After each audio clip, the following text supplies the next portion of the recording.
لنهتدي لولا أن هدانا الله ونشهد أن لا إله إلا الله وحده لا شريك له ونشهد أن محمدا عبده ورسوله أما بعد.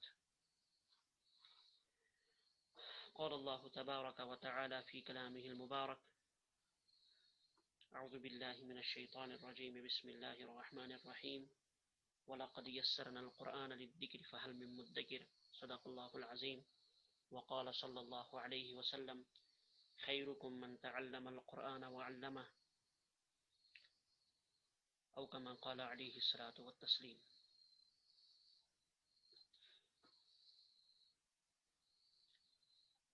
حضرات، آپ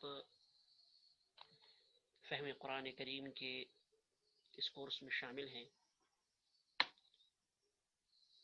جس کا کچھ تعارف آپ کو رجسٹریشن کے وقت دیا گیا کہ اس کا مقصد کیا ہے. سب سے پہلی بات یہ ہے کہ ایک مسلمان کے لیے قرآن کریم سب سے عظیم نعمت ہے.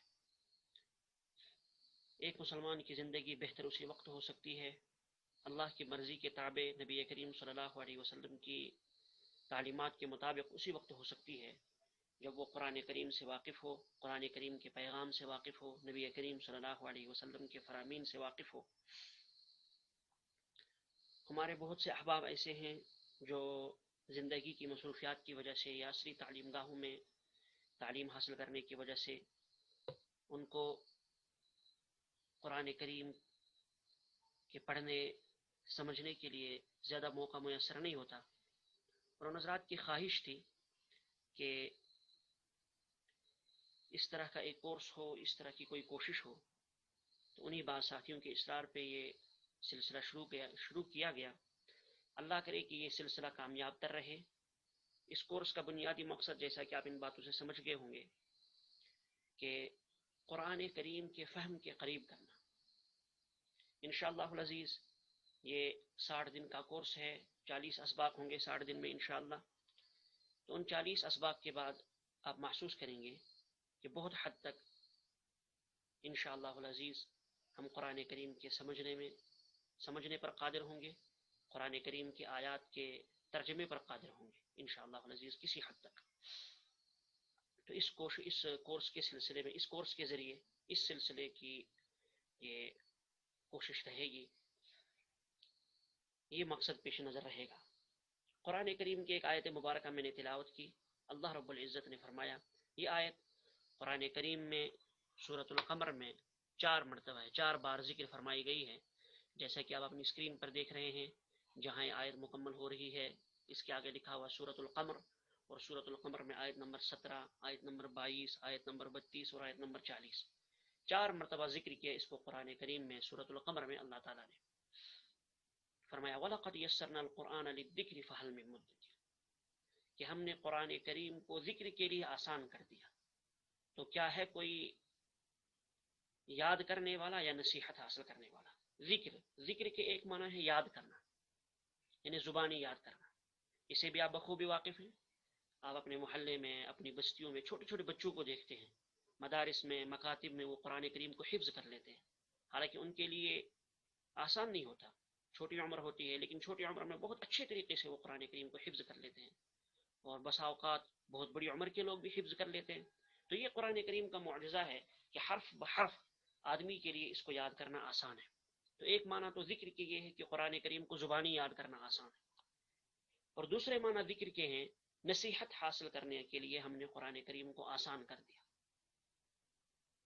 سمجھنے کے لیے ہم نے قرآن کریم کو آسان کر دیا، نصیحت حاصل کرنے کے لیے آسان کر دیا، سمجھنے کے لیے آسان کر دیا. اس کے لیے ضروری ہے کہ آدمی قرآن کریم کی زبان سے واقف ہو. آدمی کسی چیز کو تبھی سمجھے گا جب اس کی زبان سے واقف ہو. تو قرآن کریم کو آدمی کما حق ہو اسی صورت میں سمجھ سکتا ہے جب اس کی زبان سے واقف ہو. تو ضروری ہے اس کے لیے، قرآن کریم کے فہم کے لیے ضروری ہے کہ لغت القرآن کو سمجھا جائے. اس لیے اس کورس میں یہ کوشش بھی ہوگی کہ لغت القرآن کے ذریعے لغت القرآن کو ہم کسی نہ کسی حد تک سمجھیں. اس سلسلے میں جو قواعد ہوں، جو گرامر ہو، اس کو انشاءاللہ آسان انداز میں، بہت ہی آسان انداز میں آپ حضرات کے سامنے پیش کیا جائے گا، تو انشاءاللہ اس کورس کا فائدہ آخر میں محسوس ہوگا۔ اسی طرح سے نبی کریم صلی اللہ علیہ وسلم کی حدیث مبارکہ آپ کو اپنی اسکرین پہ دکھائی دے رہی ہے۔ نبی کریم صلی اللہ علیہ وسلم نے فرمایا خیرکم من تعلم القرآن وعلمہ۔ امام بخاری رحمۃ اللہ علیہ نے اسے روایت کیا حضرت عثمان ابن عفان رضی اللہ عنہ کے حوالے سے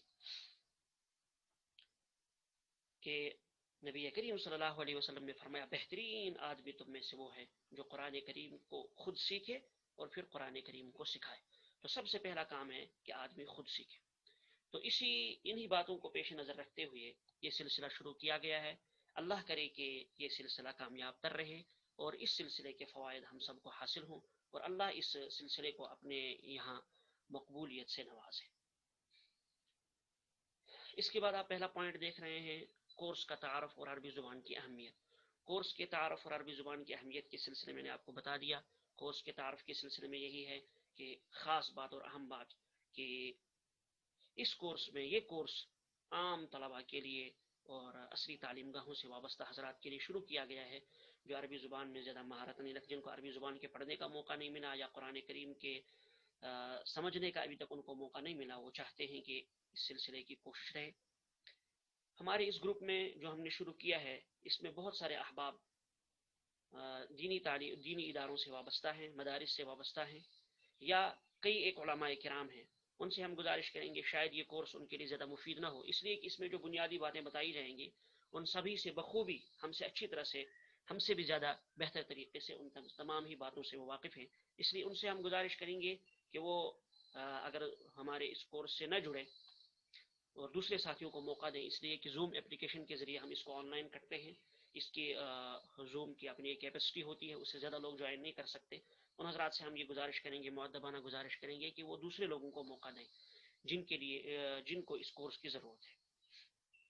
اور پھر عربی زبان کی اہمیت اور ضرورت کے سلسلے میں صرف اتنا کہوں گا، قرآن کریم کی اس آیت سے تو بات واضح ہو گئی، میں صرف اتنا کہوں گا کہ ایک مسلمان کے لیے بحیثیت مسلمان قرآن کریم انتہائی عظیم ترین نعمت ہے، اور قرآن کریم کا سمجھنا ایک مسلمان کے لیے انتہائی اہم ترین اور ضروری ترین کام ہے۔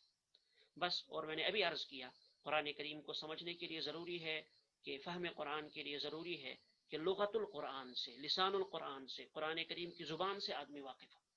تو اسی سلسلے کی یہ کوشش ہے، اللہ کرے کہ یہ کامیاب ہو۔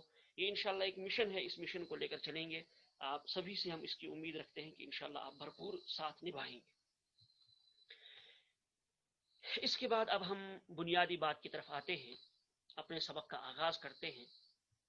بسم اللہ الرحمن الرحیم۔ آپ نمبر 2 دیکھ رہے ہیں، حروف تہجی۔ دیکھیے، کسی بھی زبان کو آپ پڑھیں گے، لکھیں گے، سیکھیں گے تو سب سے پہلے ضروری ہے کہ اس زبان کے الفابیٹس جو ہیں، اس زبان کے جو حروف تہجی ہیں، حروف ہیں، ان سے آپ واقف ہوں۔ اس لیے کہ کلمات، پھر کلمات سے لے کر کلمات، پھر آگے جملے، پھر آگے مضامین، پھر آگے پیراگراف وغیرہ، وہ پیراگراف، پھر مضامین، یہ ساری باتیں انہی حروف سے مل کر بنتی ہیں۔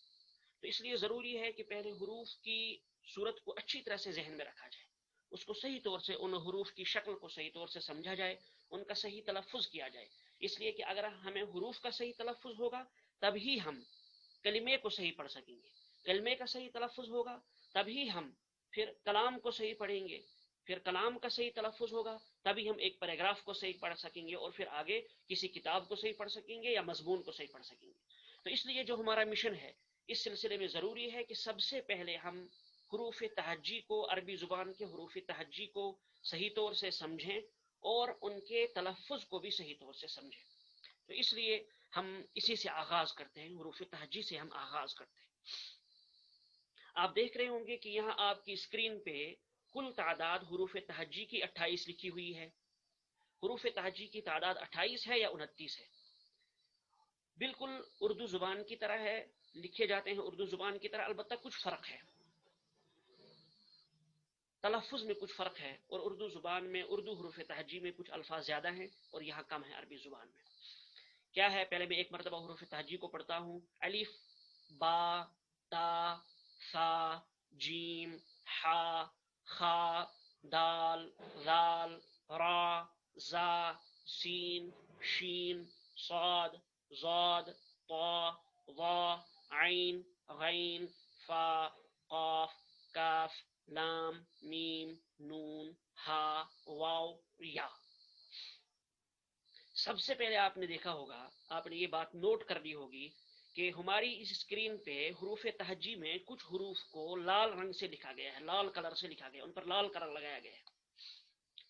یہ وہ حروف ہیں جن کو ہم اردو زبان سے ذرا الگ طریقے سے پڑھتے ہیں۔ اردو میں جب ہم پڑھتے ہیں تو ہم پڑھتے ہیں الف، بے، تے، فے، لیکن عربی میں جب ہم آئیں گے تو الف ہی رہے گا، لیکن بے اب با ہو جائے گا، تے اب تا ہو جائے گا، فے اب سا ہو جائے گا۔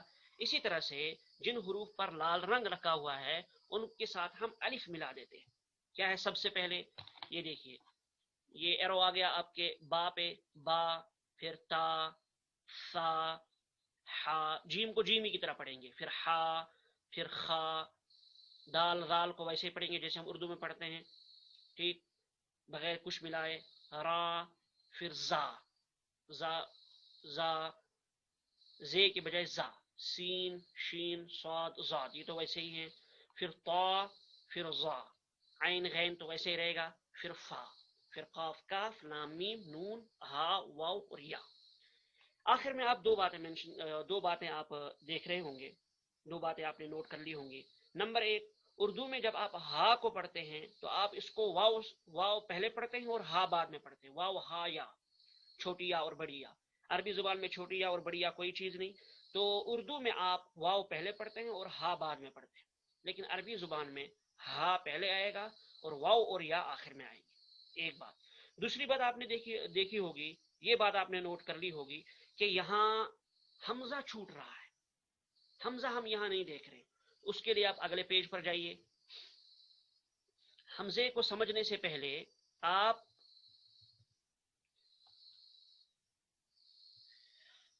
اس بات کو سمجھ لیجئے۔ نمبر تین نمبر کو آپ سمجھیے، حرکات یا اعراب۔ حرکات یہ حرکتن کی جمع ہے۔ حرکت زبر، زیر اور پیش کو کہا جاتا ہے، حرکت زبر، زیر اور پیش کو کہا جاتا ہے، اسی کو عربی میں اعراب کہا جاتا ہے۔ حرکات یہ اسی حرکتن کی جمع ہے، یہ بھی عربی لفظ ہے، اور اعراب یہ بھی عربی لفظ ہے۔ زبر، زیر اور پیش، جب بھی ہم کسی الف پہ زبر، زیر اور پیش لگا دیتے ہیں یا سکون اس پہ ہوتا ہے، جزم جس کو آپ جزم کہتے ہیں، جزم حرکت میں تو نہیں ہے لیکن یہاں سمجھنے کے لیے ہم نے اس کو اس کے ساتھ لگا دیا ہے تاکہ حمزہ اور الف میں فرق ہو، کہ زبر، زیر اور پیش آپ لگا دیتے ہیں تو اب اس پر حرکت لگی، تو الف پر زبر یا زیر یا پیش یا سکون آ جائے تو اس صورت میں پھر وہ الف نہیں رہتا، اب وہ حمزہ ہو جاتا ہے۔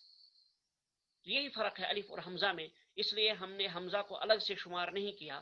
البتہ اگر آپ الگ سے شمار کریں گے، بعض لوگوں نے حمزہ کو الگ سے بھی شمار کیا ہے، تو اس صورت میں حروف تہجی کی تعداد 28 کے بجائے 29 ہو جائے گی۔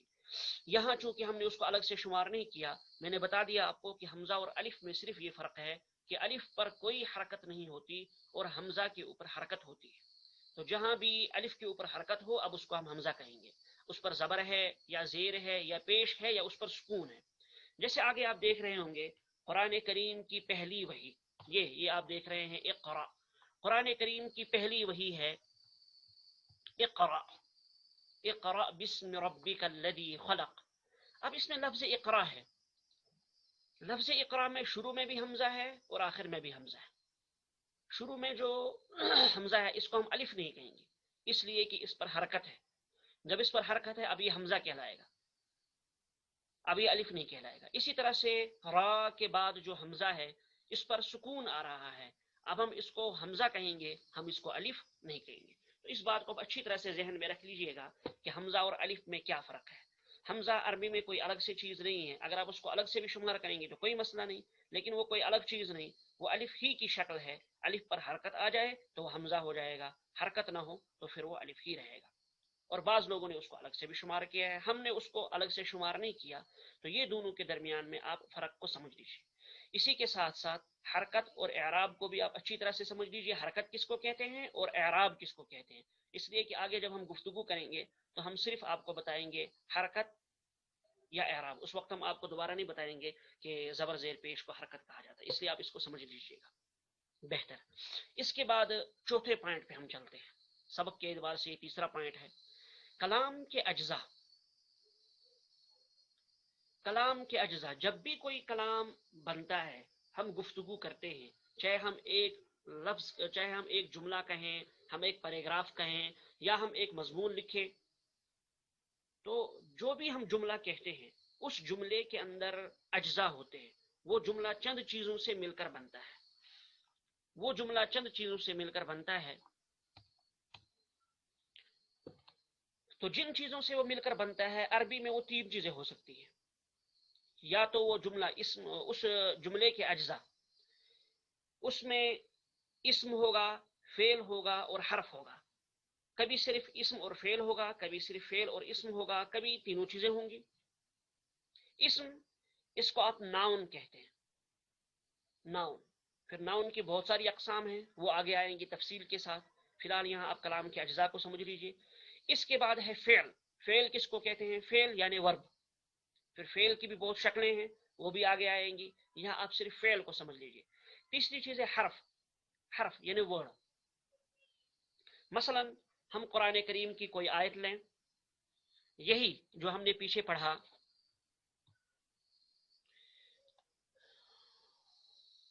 اچھا چلیے دوسری آیت لے لیتے ہیں ہم، انا اعطینا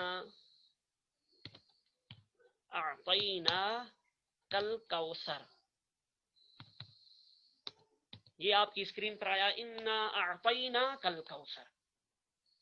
اب اس میں آپ دیکھ لیجیے، ہم اس میں یہ تلاش کریں گے کہ اس میں حرف کہاں ہے، کیا اس میں حرف کوئی پایا جا رہا ہے، اس میں اسم یعنی ناؤن ہے، کیا اس میں فعل یعنی ورب ہے۔ تو سب سے پہلے آپ دیکھ لیجئے انا، انا، انا، یہ پروناؤن ہے، اس پر ابھی ہم گفتگو نہیں کریں گے، ہمیں یہاں صرف دیکھنا ہے کہ ناؤن اور ورب کیا ہے۔ اعطینا، اعطینا یہ ورب ہے، فعل ہے، اور کا یہ بھی پروناؤن ہے۔ اس کے بعد ہے الکوثر، الکوثر یہ اسم ہے یعنی یہ ناؤن ہے کہ آیت کریمہ کا ترجمہ ہے انا اعطیناک الکوثر، ہم نے آپ کو بہت زیادہ خیر عطا فرمائی۔ نبی کریم صلی اللہ علیہ وسلم سے اللہ تعالیٰ نے فرمایا کہ ہم نے آپ کو بہت زیادہ خیر عطا فرمائی، خیر کثیر عطا فرمائی۔ اب اس میں ہمارے سمجھنے کی چیز یہ ہے کہ اس جملے میں، یہ ایک جملہ ہے، یہ ایک کلام ہے، اس کلام کے اندر ہم نے دیکھا کہ اس کے اندر دو چیزیں پائی جا رہی ہیں، ایک اس میں فعل ہے یعنی ورب ہے، دوسری چیز اس میں اسم ہے یعنی ناؤن ہے۔ پھر پروناؤن تھا، اسے ہم بحث نہیں کریں گے ابھی۔ اسی طرح سے مثلا دوسری آیت ہم لکھ دیتے ہیں کہ فی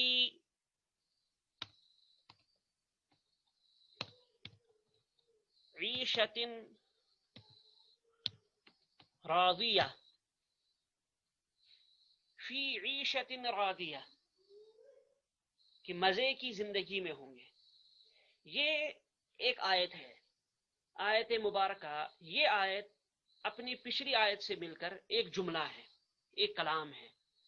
اب اس کلام کے اندر ہم دیکھ رہے ہیں کہ یہ جو فی ہے، ہمیں صرف بس اتنا ہی دیکھنا ہے کہ اس کے اندر ایک حرف آ رہا ہے، ایک ورڈ آ رہا ہے، یہ فی ہے، یہ ایک حرف ہے۔ اب آپ سمجھ گئے ہوں گے کہ کلام کے اندر، کلام کے اجزاء تین چیزیں ہیں بنیادی طور سے، ان تین چیزوں سے باہر نہیں ہوگا، یا تو وہ اسم ہوگا، پھر اسم کی بہت ساری قسمیں ہیں یعنی ناؤن کی بہت ساری قسمیں ہیں، ان اقسام میں سے کوئی ایک قسم ہوگی۔ اسی طرح سے فعل ہے یعنی ورب ہے، ورب کی پھر بہت ساری شکلیں ہیں، ورب کی شکلوں میں سے کوئی ایک شکل ہوگی لیکن ہوگا بہرحال ورب۔ اور پھر حرف ہے یعنی ورڈ ہے، تو اس حرف میں سے کوئی صورت ہوگی، حرف کی بہت ساری صورتیں ہیں، تو بہت سارے حروف ہیں، ان حروف میں سے جس کو کوئی ایک حرف ہوگا۔ تو یہاں پر آج کا ہمارا سبق مکمل ہو گیا۔ آج کے سبق کو آپ اچھی طرح سے ذہن میں رکھیے اور پھر ذاتی طور سے پریکٹس بھی کریے۔ ہم یہ کوشش کریں گے کہ انشاءاللہ العزیز ہمارا سبق یہیں بیٹھے بیٹھے حل ہو جائے، اس طریقے سے ہم انشاءاللہ کوشش کریں گے، لیکن پھر بھی اس کے لیے ضروری ہے کہ آپ خود بھی ذاتی طور سے محنت کریں، کچھ نہ کچھ پریکٹس کریں۔ تو یہاں آپ سمجھ گئے ہوں گے. ایک مرتبہ میں پھر دوہرا دیتا ہوں بنیادی سبق کو. سب سے پہلی چیز ہے آج ہمارے سبق میں حروف تہجی. حروف تہجی کے سلسلے میں نے آپ کو بتا دیا کل تعداد ان کی 28 ہے یا 29 ہے، اور پھر ان کے پڑھنے کا طریقہ کار، کس طرح سے ان کو پڑھا جائے گا. بعض حروف کو الف لگا کر پڑھا جاتا ہے، ان کو یہاں لال رنگ میں دیا گیا ہے، لال کلر میں دیا گیا ہے. ان کو آپ اچھی طرح سے ذہن میں رکھیے اور ان پر مشق کیجیے. اس لیے کہ اگر حروف تہجی صحیح ہوں تو الفاظ صحیح ہوں گے، الفاظ صحیح ہوں تو ایک جملہ ہمارا صحیح ہوگا. جملہ صحیح ہوگا تبھی ہم کسی کتاب کو، کسی مضمون کو صحیح پڑھ سکتے ہیں یا کسی صورت کو صحیح پڑھ سکتے ہیں. اس لیے حروف تہجی کو صحیح طور سے سمجھنا ضروری ہے. پھر دوسری بات یہاں ہمارے سبق میں تھی بنیادی پوائنٹ، حرکات یا اعراب. حرکت یا اعراب کس کو کہتے ہیں میں نے آپ کو بتا دیا. حمزے کو میں اب الف جس پر سکون لگا ہوا ہے اس کو میں ختم کر دیتا ہوں، اس لیے کہ یہ حرکت کے اندر نہیں ہے. تو حرکت تین ہی چیزیں ہیں، زبر، زیر اور پیش کو حرکت کہا جاتا ہے. یہ سکون الف پر جو سکون لگایا گیا تھا جزم، یہ میں نے آپ کو حمزہ اور الف میں فرق کے لیے بتا دیا تھا. پھر آگے اقرا ہے، لفظ اقرا، اقرا میں نے آپ کو بتا دیا کہ حمزہ ہے، اب یہاں الف نہیں پایا جا رہا. تیسری چیز بنیادی پوائنٹ ہمارے اس سبق میں ہے کلام کے اجزاء، کلام جن سے مل کر بنتا ہے، ان کے سلسلے میں نے آپ کو بتا دیا وہ تین چیزیں ہوتی ہیں، اسم ہے یا فعل ہے یا حرف ہے. پھر میں نے آپ کو اگلی دو مثالوں میں بتا دیا اس میں اسم کیا ہے اور فعل کیا ہے اور حرف کیا ہے. بس یہیں پر آج کا سبق ہم مکمل کر لیتے ہیں. تو انشاءاللہ کل. سبحان اللہ وبحمدہ، سبحانک اللہم وبحمدک، ونشہد ان لا الہ الا انت، ونستغفرک ونتوب الیک.